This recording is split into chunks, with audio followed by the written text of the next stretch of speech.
In this episode, we're going to talk about 5 common misconceptions when it comes to betrayal trauma. So don't go anywhere.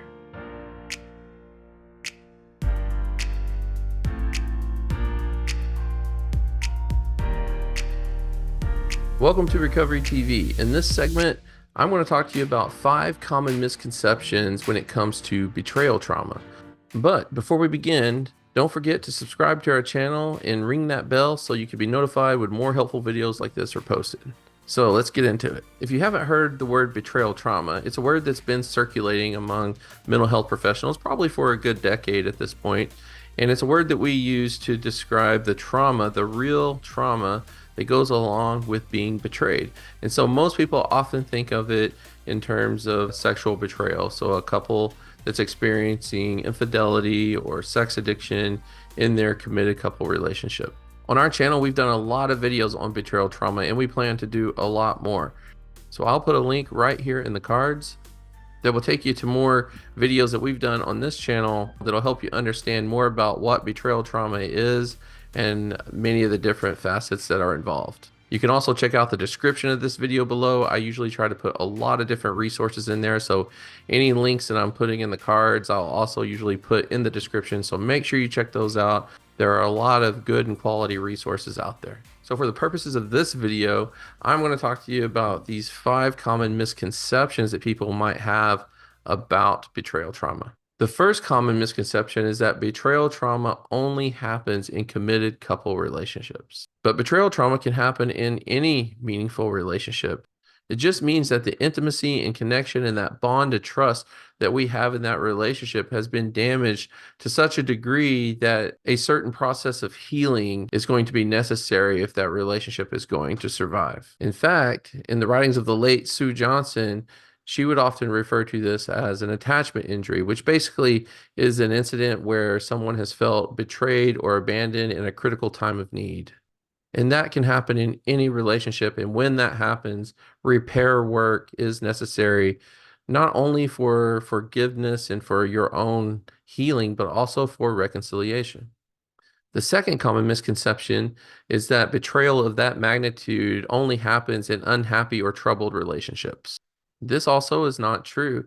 In fact, this is why so many partners who have been betrayed feel broadsided, is because they perceived their relationship as happy. They perceive their lives as happy or going well, and at minimum, not bad. And you might be wondering why that is. How can that be? How can somebody betray a partner when the relationship is seemingly going well? Well, this leads me into the third common misconception, that betrayal trauma is related to sexual or relational dissatisfaction. Now, often there are some levels of dissatisfaction.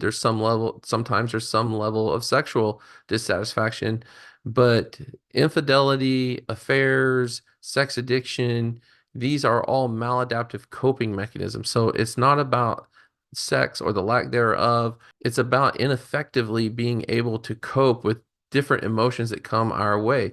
And despite how happy you are relationally or how well things are going in your relationship, we all deal with difficult feelings along the way. We deal with stress, we deal with boredom, we deal with sadness, we deal with grief and loss and fear and confusion, and we deal with those to varying degrees.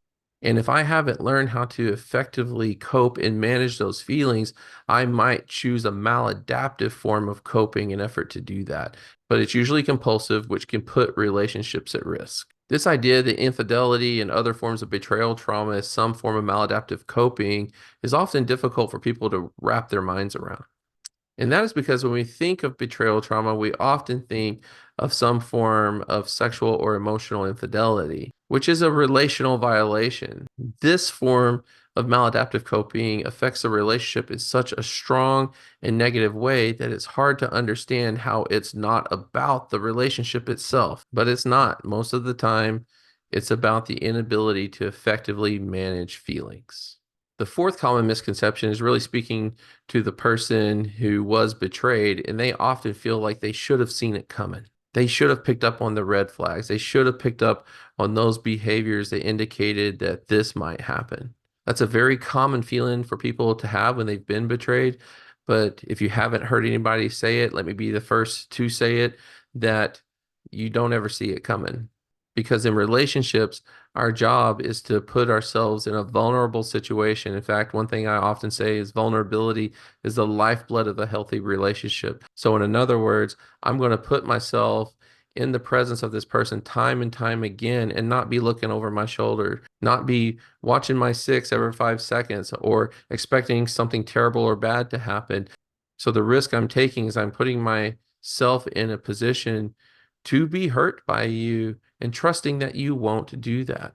And unfortunately, sometimes the person we trust the most violates our trust and hurts us tremendously. So in the recovery process, you might discover that there are some relational changes that you want to make for yourself so that you can feel safer in your relationship. But one thing will always remain true, and that is the poor decisions made by our partners and other trusted people around us. We often won't see those coming, because if we thought they were coming, we wouldn't put them in our circle. Try not to let the truth about this misconception generate too much hopelessness in you. Part of betrayal trauma recovery work is learning how to effectively navigate in a world of uncertainty, which can be done in a way where you feel safe, satisfied, and remiss of any kind of debilitating fear. In other words, there is a light at the end of this tunnel where you can be a part of a healthy, satisfying, and trusting relationship. The final misconception about betrayal trauma is that when you're doing betrayal trauma recovery, you're working to go back to the way things were, back to a time when things were good. And the reality is that you're not going back. You can't go back. After a betrayal trauma, the relationship usually has to change forms or else you won't trust it. So in other words, if you go back to the way it was, all roads lead here, right? So if you wish for reconciliation to your partner that has betrayed you, the rules of that relationship and how you operate in it, how you function in it, will have to change. And what that looks like is different for everybody. That's why working with a betrayal trauma therapist like myself, I believe to be one of the best paths forward, because we're trained to help you navigate this world of uncertainty and start charting the uncharted territory. We're going forward, not backwards. So those are 5 common misconceptions when it comes to betrayal trauma. Please don't forget, subscribe to our channel. Again, ring that bell to be notified when more helpful videos are posted. Check out the description of this video so that you can see all the different links to many of the betrayal trauma episodes that we've done. Peruse our channel. There's a lot of great content on there, including our podcast, Therapist Take, Are You in Session with Mary and Josie, and a new podcast coming by therapist Carl Patterson named Poetry in Layers. So on that note, I'll see you back here next time.